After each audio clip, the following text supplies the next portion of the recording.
So, hello everyone, my name is Navneet Tiwari. Greeting for the day.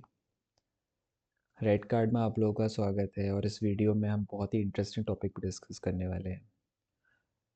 और आप screen पे thumbnail देख सकते हैं, वो लिखा आ रहा है how Netflix go black during screen recording.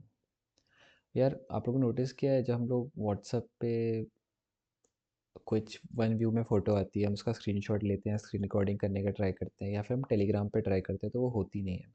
हम नेटफ्लिक्स पे आप कोई वीडियो वेब सीरीज़ को रिकॉर्ड करने का ट्राई करते हो, तो वो होती नहीं है। होती है, स्क्रीन रिकॉर्डिंग करते हैं, अपनी गैलरी चेक करते हैं और उसमें चेक करते हैं कि यार ये तो ब्लैंक वीडियो है, ब्लैंक आ रहा है।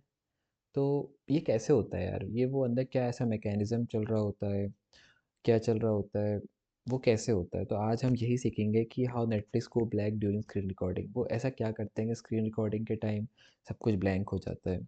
तो स्टार्ट करते हैं अपन प्रैक्टिकल चीज़ों से। तो यार, जो स्क्रीन रिकॉर्डिंग के लिए ना ब्लॉक करने के लिए चीज़ यूज़ होती है DRM, डिजिटल राइट्स मैनेजमेंट। ये डिजिटल राइट्स मैनेजमेंट क्या करता है? It is a security tool which is use to protect movies and shows and web series from being copied and recorded. ये एक टूल होता है जो हम प्रोटेक्ट करता है हमारी वेब सीरीज़ को, टूल्स को रिकॉर्ड होने से। और ये तो टूल है, इसके कौन तरह के टूल यूज़ करता है? लाइक इसके नाम है प्ले रेडी, या फिर लाइक वाइट वाइन, ऐसे कुछ नाम है। ये इनफ है इतना जानने के लिए। इनफ यही है, डिजिटल राइट्स मैनेजमेंट टूल होता है जो हमारे चीज़ों को रिकॉर्ड होने से, कॉपीड होने से बचाता है। अब यार, ये बचाता कैसे है? लाइक ये कैसे काम करता है?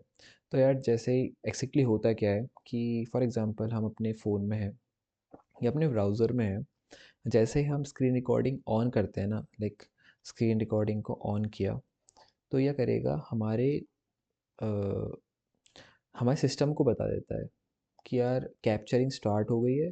जैसी कैप्चरिंग स्टार्ट होती है तो नेटफ्लिक्स में तो DRM यूज़ है। नेटफ्लिक्स डिटेक्ट कर लेता है कि यार हमारे पास तो डिटेक्टर है और यहाँ पे प्रोटेक्शन लगा हुआ है, प्रोटेक्टेड है, मतलब ये जो कंटेंट है प्रोटेक्टेड है, ये रिकॉर्ड नहीं हो सकता, क्योंकि सिस्टम पता चुका है स्क्रीन रिकॉर्डिंग ऑन हो गई है। तो वो क्या करता है कि वीडियो को हटाता नहीं है, लाइक स्क्रीन रिकॉर्डिंग को पॉज नहीं करता, वो एक ब्लैक फ्रेम भेज देता है। ऑडियो दिख सकती है, क्योंकि ऑडियो पे DRM का जो मॉडल है वो इतना काम नहीं करता, वो वीडियो पे काम करता है। तो मे बी ऑडियो सुनाई दे सकती है बट वीडियो सुनाई नहीं दे सकती। और ये जो ये रिकॉर्ड कैसे करता है, नेटफ्लिक्स एक्चुअली रिकॉर्ड कैसे करता है? तो ये दो चीज़ों का यूज़ करता है। जो OS यूज़ करता है, वो OS ना एक फ्लैग प्रोवाइड करता है, लाइक फ्लैग सिक्योर नाम का। वो बस यही चेक करता है कि जो हमारा फ्लैग सिक्योर है ट्रू है, या हमारा फ्लैग सिक्योर है और फॉल्स है। और iOS में ये स्क्रीन कैप्चर डिटेक्शन का यूज़ करता है। स्क्रीन कैप्चर डिटेक्टर यूज़ होता है iOS में। हमारा OS में यूज़ होता है फ्लैग सिक्योर। जो हमारा ट्रू है तो वो देख लेता है ट्रू है, रिकॉर्ड नहीं होगी। फॉल्स है तो वो, मतलब ट्रू है तो रिकॉर्ड करने देता है, अगर फॉल्स है तो वो ब्लैंक स्क्रीन भेज देता है। हमारा जो स्ट्रीम्स होती है ना ब्राउज़र पे, नेटफ्लिक्स उसको इनक्रिप्ट कर देता है कि आप रिकॉर्ड कर ही नहीं सकते हो। तो ये हार्डवेयर बेस्ड DRM यूज़ हो रहा होता है। और हम ऑडियो सुन रहे होते हैं, क्योंकि ऑडियो पे ये मॉडल सही से काम कर नहीं रहा होता है। मतलब इसको हम इनक्रिप्ट कर देते हैं, दिखता नहीं है, बट ऑडियो का क्या ही करें, ऑडियो में कुछ नहीं होता। और यार, यूट्यूब में भी हम लोग रिकॉर्ड कर सकते हैं, बट यूट्यूब में जो ना DRM का जो लेवल है वो बहुत लो यूज़ होता है। कि तुम ऐसे कोई चीज़, मतलब हर सब चीज़ में रिस्ट्रिक्शंस नहीं लगा हुआ है, कुछ कुछ चीज़ पे ही रिस्ट्रिक्शन लगा हुआ है। अब हम जानते हैं कि यार जो DRM का मॉडल है, ये एग्जैक्टली वर्क कैसे करता है, इसमें होता क्या है। फर्स्ट ऑफ ऑल, हमें तो यही पता है कि यार जो DRM का मॉडल है वो इनक्रिप्टेड वीडियोस भेजता है।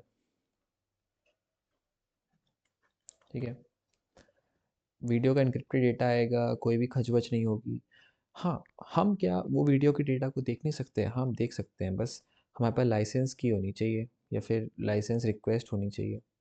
हमारे पास लाइसेंस रिक्वेस्ट है, हमारे डिवाइस को हमने लाइसेंस रिक्वेस्ट हमने दे रखी है, तो वो हमारी स्क्रीन को रिकॉर्ड होने देगा। वरना नहीं होगा, क्योंकि जो डीआरएम मॉडल है उसको अगर हमें हटाना है या फिर उसको हमें मतलब अ, फेंटा देना है, तो हम उसके लिए हमें लाइसेंस रिक्वेस्ट का यूज़ पड़ेगा। और मतलब उसको डिक्रिप्ट करने के लिए ना हमें एक की ज़रूरत पड़ेगी, उसको हम कहते हैं लाइक सिक्योर की स्टोरेज होती है। वो क्या करेगी, हमारे इनक्रिप्टेड जो स्ट्रीमिंग वीडियोज़ है उसको डिक्रिप्ट करेगी और हम ईज़िली उसको देख पाएँगे। मतलब यही चीज़ है यार, मतलब कि ज़्यादा इसमें है कुछ बताने को है नहीं, कि वो रिकॉर्ड कैसे नहीं हो रही थी। तो वो डीआरएम का मॉडल यूज़ कर रहे थे, जैसे ही स्क्रीन रिकॉर्डिंग यूज़ ऑन हो रही थी, सिस्टम बता रहा था उसको, नेटफ्लिक्स को, कि भाई स्क्रीन रिकॉर्डिंग ऑन हो गई है। नेटफ्लिक्स चेक करता है डीआरएम मॉडल की हेल्प से कि यार ये चीज़ प्रोटेक्टेड है कि नहीं है। प्रोटेक्टेड है तो वो क्या करता है कि ब्लैंक स्क्रीन भेज देता है। तो और अगर हमें उसको एक्सेस करना है, लाइक हमें नेटफ्लिक्स ऑन करके हमें स्ट्रीम वीडियोस एक्सेस करनी है, जो इनक्रिप्टेड स्ट्रीम डेटा हो गया है उसको डिक्रिप्ट करना है, ब्लैक फ्रेम से बचना है, हमें वीडियो देखनी है, तो हमें लाइसेंस रिक्वेस्ट का यूज़ करना पड़ेगा। सिक्योर की होती है वो पास करनी पड़ेगी। तो ये सब चीज़ों को अगर हम यूज़ करेंगे तो हमारा काम हो जाएगा। अगर हमारी जो स्क्रीन रिकॉर्डिंग है अगर वो डिटेक्ट हो जाती है, तो क्या करता है, एंड्रॉयड में जो है वो हमने पढ़ा था, जो हमारा फ्लैग सिक्योर है वो उसको ट्रू कर देता है। तो फ्लैग सिक्योर होता है, वो ब्लैंक स्क्रीन भेज देता है, नोटिफिकेशन होती है।